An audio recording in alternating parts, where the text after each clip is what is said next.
আপনারা জানেন যে আজকে 12ই সেপ্টেম্বর জাকসু নির্বাচনকে প্রশ্নবিদ্ধ করার জন্য জাকসুর একজন নির্বাচন কমিশনের সদস্য সে পদত্যাগ করে, যা আসলে খুবই প্রশাসনমূলক আচরণ। প্রথমে আমরা একটু গ্রাউন্ডটা বলতে চাই, সে বাংলাদেশ জাতীয়তাবাদী শিক্ষক ফোরাম জাহাঙ্গীরনগর বিশ্ববিদ্যালয় শাখার বর্তমান সভাপতি। এই পদে থেকে সে কিভাবে একটি সুষ্ঠু নির্বাচন আয়োজন করার কমিটিতে থাকে সেটা নিয়ে আমরা প্রথমে প্রশ্ন জানাতে চাই। এবং পাশাপাশি সে যে অভিযোগগুলো করছে সেই অভিযোগগুলো খুবই ভিত্তিহীন। আপনারা দেখেছেন গত 11ই সেপ্টেম্বর আমরা মোটামুটি খুব সুষ্ঠু পরিবেশেই নির্বাচন ভোটদান করেছি। পাশাপাশি আমরা দেখেছি প্রশাসনিক ব্যবস্থায় কিছু ত্রুটি ছিল, কিন্তু তারপরেও শিক্ষার্থীরা ভোট কেন্দ্রে এসেছে এবং আমরা প্রায় 68% ভোট কাস্ট করে শিক্ষার্থীরা বলে দিয়েছে যে তারা জাকসু চায় এবং জাকসুদের অধিকার বাস্তবায়ন করতে চায়, জাকসুতে ভোটদানের মাধ্যমে তারা তাদের নেতা নির্বাচন করতে চায়। তাই যে নির্বাচন আমরা বলতে চাই 68% ভোট কাস্ট হয়, শিক্ষার্থীরা তাদের ভোটাধিকার প্রয়োগ করে, সেই নির্বাচন বানচালের প্রচেষ্টা টিকবে না। পাশাপাশি আপনারা জানেন যে ভোট গণনার পদ্ধতি নিয়ে একটি বিতর্ক তৈরি হয়। আমরা শুরু থেকে জানতাম যে জাকসু নির্বাচনের ভোটটা কাউন্টটা হবে হলো ওএমআর মেশিনের মাধ্যমে এবং সেই কারণে ব্যালটটা ওএমআরে ছাপানো হয়, আপনারা সবাই জানেন।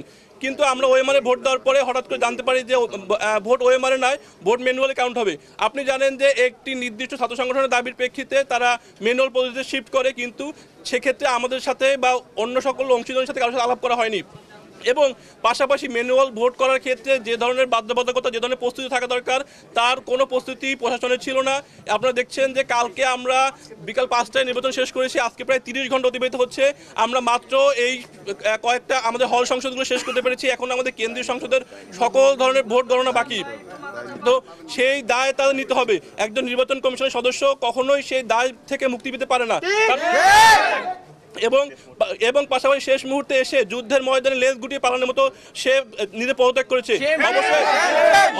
অবশ্যই তাকে দাবি নিতে হবে। এবং তার এই পদত্যাগ আমাদের কাছে মনে হয় তার যে হীন ষড়যন্ত্র ছিল নির্বাচনকে ঘিরে, সেই হীন ষড়যন্ত্র বাস্তবায়ন না করার ফলেই সে মনে করেছে যে শিক্ষার্থীরা তাদেরকে দেখিয়ে দিয়েছে কিভাবে ভোট কেন্দ্রে এসে ব্যালট বিপ্লবের মাধ্যমে জবাব দিতে হয়। সেই ভয়েই সে এখন লাস্ট মুহূর্তে পালিয়েছে এবং পদত্যাগ করেছে। এই কাপুরুষের আচরণে আমরা প্রতিবাদ জানাই। একজন নির্বাচন কমিশনের 5 সদস্য বিশিষ্ট নির্বাচন কমিশনার, একটা নির্বাচন কমিশনে যখন আপনি থাকবেন সে তার যত ত্রুটি তার প্রত্যেক সদস্যকে নিতে হবে। এক্ষেত্রে বলার সুযোগ নেই যে আমি নিব না, কেন সে নিবে না। এবং সে কিন্তু জানতো, আপনারা জানেন 30 ঘন্টা অতিবাহিত হয়ে গেছে, আমরা ভোটটা প্রদান করেছি। যদি তার মনে হতো যে হ্যাঁ ভোটে অনেক কারচুপি হয়েছে, অনেক নিয়ম শৃঙ্খলার ব্যত্যয় ঘটেছে, তাহলে সে গতকালকে পদত্যাগ করতো। সে আজকে কেন পদত্যাগ করতো? 30 ঘন্টা পর তার বোধোদয় হলো যে আজকে পদত্যাগ করা দরকার, যেখানে ফলাফল ঘোষণা কিছুক্ষণ বাকি আছে। আমাদের হল সংসদগুলো নির্বাচন ফলাফল ঘোষণা অলরেডি শেষ। আমরা আনঅফিসিয়ালি অনেক ফলাফল জেনেও গিয়েছি। সেখানে তার মনে হয়েছে যে এখন এসে তার পদত্যাগ করা দরকার। তাহলে 30 ঘন্টা তার বোধোদয় কোথায় ছিল? 30 ঘন্টা পর তার কেন বোধোদয় হলো? আমরা সেই প্রশ্নটা রাখতে চাই। নির্বাচনকে ঘিরে শেষ মুহূর্তে এসে নির্বাচন কমিশনের দায়িত্বপ্রাপ্ত মাপরুহি সাত্তার, আমাদের শিক্ষক, উনি যে নাটকীয়তাগুলো করছেন, পদত্যাগ পত্র জমা দিবেন বলে এগুলো গুঞ্জন শোনা যাচ্ছে, বা দিছেন কিনা আমি জানি না। তো দিছেন পদত্যাগ পত্র জমা দিছেন, এই ধরনের আচরণ আমরা তার থেকে আশা করি না। সে নির্বাচন কমিশন অফিসের দায়িত্বপ্রাপ্ত, তাকে আরো দায়িত্বশীল আচরণ করতে হবে। সকল প্রকার ষড়যন্ত্র আমরা শিক্ষার্থীরা রুখে দিব। এই যে নির্বাচনকে ঘিরে নানান রকম অনিয়ম, অব্যবস্থাপনা এমনিতে প্রশ্নবিদ্ধ, তাই না? তো এটা ছেড়ে কিভাবে সে যুদ্ধের ময়দান থেকে সে পালিয়ে যাচ্ছে বলে আমরা মনে করছি এটা শেষ মুহূর্তে এসে। তো শিক্ষার্থীরা এটা রুখে দিবে, সকল প্রকার ষড়যন্ত্র শিক্ষার্থীরা এই বানচাল করবে এবং সচেষ্ট থাকবে না তারা।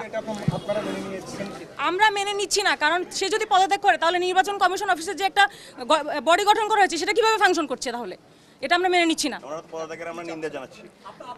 আমরা চাই সে যে ষড়যন্ত্রগুলো করছে, যে বানচাল করার চেষ্টা করছে, এটা জবাবদিহিতা তার থাকবে। আমরা আরো দায়িত্বশীল আচরণ তার থেকে প্রত্যাশা করছি শিক্ষার্থী হিসেবে।